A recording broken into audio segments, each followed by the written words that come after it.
Oke teman-teman semua, ketemu lagi bersama aku Coach Monica Teresia. Nah kali ini kita bakal ngebahas sesuatu yang banyak keluar teman-teman di tahun 2021 kemarin nih. Itu terkait pengamalan dari butir-butir Pancasila ya.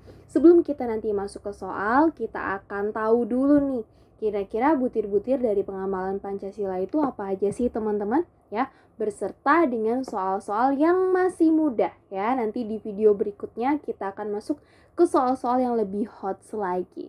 Oke? Nah teman-teman, latihan soal kali ini ya terkait pengamalan butir Pancasila itu sesuai dengan ketetapan MPR nomor 1/MPR/2003 tentang butir-butir pengamalan Pancasila. Oke, kita mulai aja sekarang.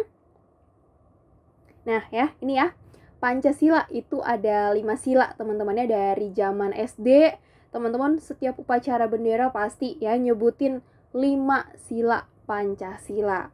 Nah, hanya sekedar nyebutin itu gampang teman-teman, tetapi ya ternyata tuh ada butir-butir dari pengamalan Pancasila yang seharusnya kita tahu dan kita terapkan dalam kehidupan kita sehari-hari.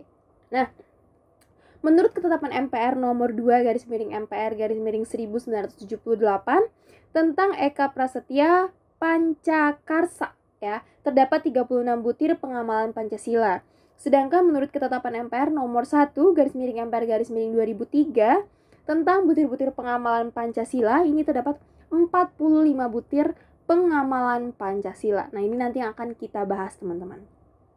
Oke. Kita masuk ke sila yang pertama, itu ketuhanan yang Maha Esa. Nah, ini ada 7 butir-butir dari pengamalan Pancasila sila yang pertama. Yang pertama itu adalah bangsa Indonesia menyatakan kepercayaan dan ketakwaan kepada Tuhan Yang Maha Esa. Ya, ini aku garis bawahi. Ini merupakan kata-kata intinya. Yang kedua, manusia Indonesia percaya dan takwa kepada Tuhan Yang Maha Esa sesuai dengan agama dan kepercayaannya masing-masing menurut dasar kemanusiaan yang adil dan beradab ya. Jadi memang karena ketuhanan Yang Maha Esa ya, jadi di sini lebih fokusnya ini kepada agama teman-teman, hubungan kita dengan Tuhan ya. Yang ketiga, mengembangkan sikap saling menghormati dan bekerja sama antara pemeluk agama dengan penganut kepercayaan yang berbeda-beda terhadap Tuhan Yang Maha Esa. Nah, yang keempat, membina kerukunan hidup di antara sesama umat beragama dan kepercayaan terhadap Tuhan Yang Maha Esa. Yang kelima, agama dan kepercayaan terhadap Tuhan Yang Maha Esa adalah masalah yang menyangkut hubungan pribadi manusia dengan Tuhan Yang Maha Esa. Ya, artinya terkait agama dan juga kepercayaan sebenarnya kita nggak bisa terlalu ikut campur ya teman-teman, karena itu merupakan hubungan pribadi kita ya dengan Tuhan kita masing-masing. Kemudian ada mengembangkan sikap saling menghormati kebebasan menjalankan ibadah sesuai dengan agama dan kepercayaannya masing-masing ya. Jadi kita nggak bisa memaksakan kehendak kita ya. Nah, kemudian yang ketujuh nih, tidak memaksakan suatu agama dan kepercayaan terhadap Tuhan Yang Maha Esa kepada orang lain ya. Jadi misalkan teman kita menganut agama A, ya udah kita nggak bisa memaksakan dia untuk ikut kita gitu teman-teman ya, karena itu masalah menyangkut hubungan pribadi kita dengan Tuhan. Oke. Nah, ini adalah kata kunci dari sila yang pertama, itu terkait ketuhanan Yang Maha Esa ya. Percaya dan takwa kepada Tuhan Yang Maha Esa, rukun beragama, bekerja sama, dan tidak memaksakan agama dan juga kepercayaan. Ya, jadi inilah inti dari ketuhanan Yang Maha Esa. Kita lihat sekarang ke sila yang kedua. Nah, kemanusiaan yang adil dan beradab. Di sini ada 10 poin teman-teman ya. Mengakui dan memperlakukan manusia sesuai dengan harkat dan martabatnya sebagai makhluk Tuhan Yang Maha Esa. 2. Mengakui persamaan derajat, persamaan hak dan kewajiban, hak asasi setiap manusia tanpa membeda-bedakan suku, keturunan, agama, kepercayaan, jenis kelamin, kedudukan sosial, warna kulit, dan sebagainya ya. Nah, kemudian mengembangkan sikap saling mencintai ya, sikap saling tenggang rasa, tidak semena-mena, kemudian menjunjung tinggi nilai-nilai kemanusiaan, gemar melakukan kegiatan kemanusiaan, misal kayak terjadi tsunami di suatu daerah atau bencana alam teman-teman ya, kita ikut aktif untuk mencari sumbangan ya, mengumpulkan sumbangan untuk para korban. Nah, ini di sini kita sudah menerapkan sila yang kedua. Oke, kemudian berani membela kebenaran dan keadilan. Yang ke-9, bangsa Indonesia merasa dirinya sebagai bagian dari seluruh umat manusia. Dan yang terakhir, mengembangkan sikap hormat, menghormati, dan bekerja sama dengan bangsa lain. Jadi, fokus untuk sila kedua ini sebenarnya hubungan antara manusia dengan manusia, ya. Kita gimana sih caranya bisa memanusiakan manusia, teman-teman. Nah, ini adalah kata kuncinya, ya. Persamaan hak dan kewajiban, mencintai dan ikut dalam kegiatan kemanusiaan, tenggang rasa dan bekerja sama dengan bangsa lain, ya. Kemudian sila yang ketiga, persatuan Indonesia, ya. Karena kita kan berbeda-beda tetapi tetap satu, ya. Di sini intinya kita mampu untuk menempatkan persatuan kesatuan ya di atas kepentingan pribadi atau golongan. Kemudian kita rela berkorban, ya. Di sini kita ada rasa cinta kepada tanah air, nah, bangga berkebangsaan dan bertanah Indonesia, memelihara ketertiban dunia, mengembangkan persatuan Indonesia atas dasar Bhinneka Tunggal Ika, dan yang terakhir adalah memajukan pergaulan demi persatuan dan kesatuan bangsa. Kita lihat kata kuncinya. Ini dia, teman-teman. Persatuan, ya, ini karena atas dasar Bhinneka Tunggal Ika. Kemudian nasionalisme, ya, cinta tanah air. Kemudian rela berkorban, dan kita bangga bahwa kita merupakan bangsa Indonesia. Nah, sila yang keempat, ini kerakyatan yang dipimpin oleh hikmat kebijaksanaan dalam permusyawaratan perwakilan, ya. Di sini terkait setiap manusia itu punya kedudukan, hak, dan kewajiban yang sama di hadapan hukum. Kemudian tidak boleh memaksakan kehendak kita, ya, mengutamakan musyawarah mufakat. Kemudian kita harus menghormati dan menjunjung tinggi setiap keputusan yang diambil. Nah, di sini kita juga harus mengutamakan kepentingan bersama, ya, dan keputusan yang diambil ini harus dapat dipertanggungjawabkan. Nah, sebagai bentuk dari pengamalan ya ataupun pengaplikasian dari sila keempat ini bisa kita lihat juga di poin yang terakhir, yaitu yang ke-10, memberikan kepercayaan kepada wakil-wakil yang dipercaya untuk melaksanakan permusyawaratan. Contohnya dengan adanya DPR MPR ya, teman-teman. Dia merupakan wakil rakyat, ya. Nah, ini kata kuncinya adalah musyawarah mufakat.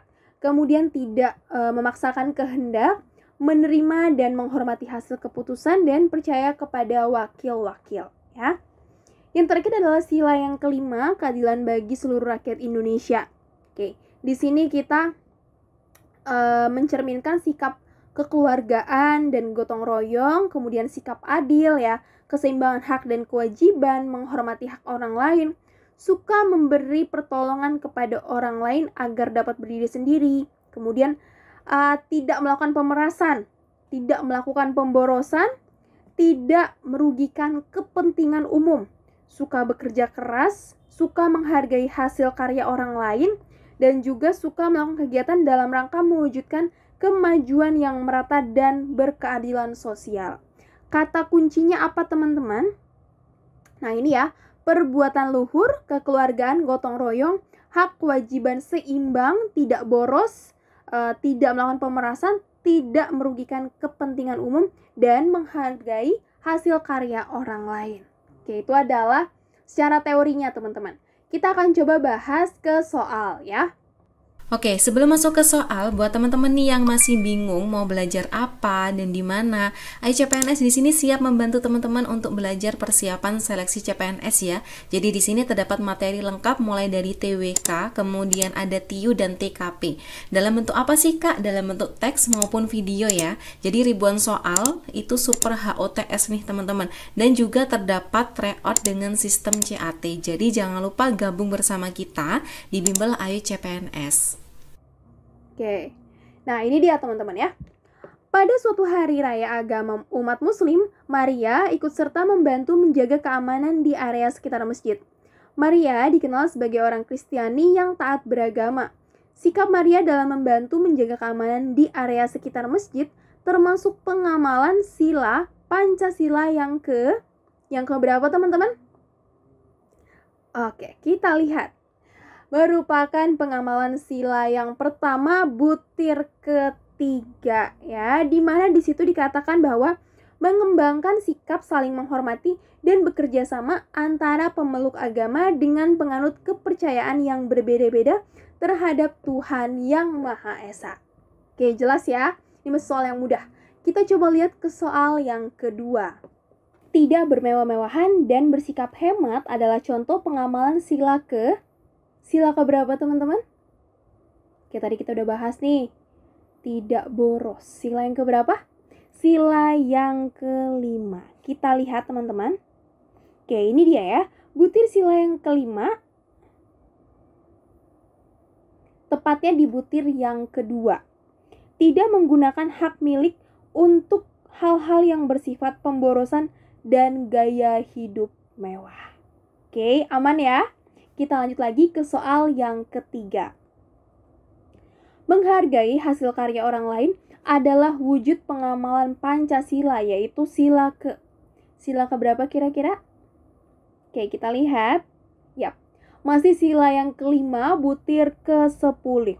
Nah, di mana dikatakan bahwa suka menghargai hasil karya orang lain yang bermanfaat bagi kemajuan dan kesejahteraan bersama. Oke, teman-teman perlu ingat ya, pengamalan dari butir-butir Pancasila ini banyak keluar di tahun 2021. Jadi silakan banyak-banyak latihan soal dah. Yang paling utama sih memang harus perkuat dulu dasarnya. Teman-teman harus tahu dulu isi dari butir-butir Pancasila itu apa. Ikut serta memberikan suara dalam pemilihan kepala desa merupakan salah satu pengamalan Pancasila. Sila ke berapa, teman-teman?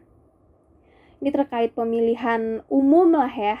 Oke, ini jelas banget, ini merupakan sila yang keempat. Kita lihat, nah butir ke-1 dan juga ke-10 ya. Sebagai warga negara dan warga masyarakat, setiap manusia Indonesia mempunyai kedudukan, hak, dan kewajiban yang sama. Kemudian, memberikan kepercayaan kepada wakil-wakil yang dipercayai untuk melaksanakan permusyawaratan. Oke, jadi jelas banget ya.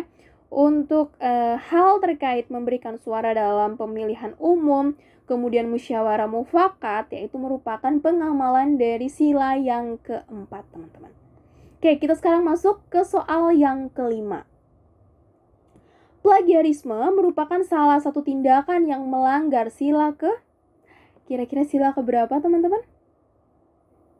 Oke, ada yang nebak sila yang kedua, Kak, atau sila yang kelima, teman-teman? Oke, yap, sila yang kelima ya, butir ke-10. Suka menghargai hasil karya orang lain yang bermanfaat bagi kemajuan dan kesejahteraan bersama. Hati-hati ya, dalam sila kedua ataupun sila kelima ini seringkali ketukar. Jadi untuk teman-teman silakan diperkuat nih untuk sila kedua dan sila kelimanya. Ya, butir-butirnya tuh apa aja sih? Kemudian kita akan bahas lagi nih di video berikutnya ya untuk pengamalan dari sila-sila Pancasila. Oke, teman-teman, kita sudah membahas 5 latihan soal dan juga tadi kita udah bahas kira-kira butir-butir dari pengamalan nilai Pancasila itu apa aja sih, teman-teman ya. Jadi ini kan baru 5 soal ya, masih banyak lagi soal-soal terkait pengamalan Pancasila di mana soal ini banyak keluar di 2021. Oke, jadi silakan persiapkan diri kalian sebaik-baiknya dan sering-seringlah berlatih. Terima kasih yang sudah menonton dan salam sukses.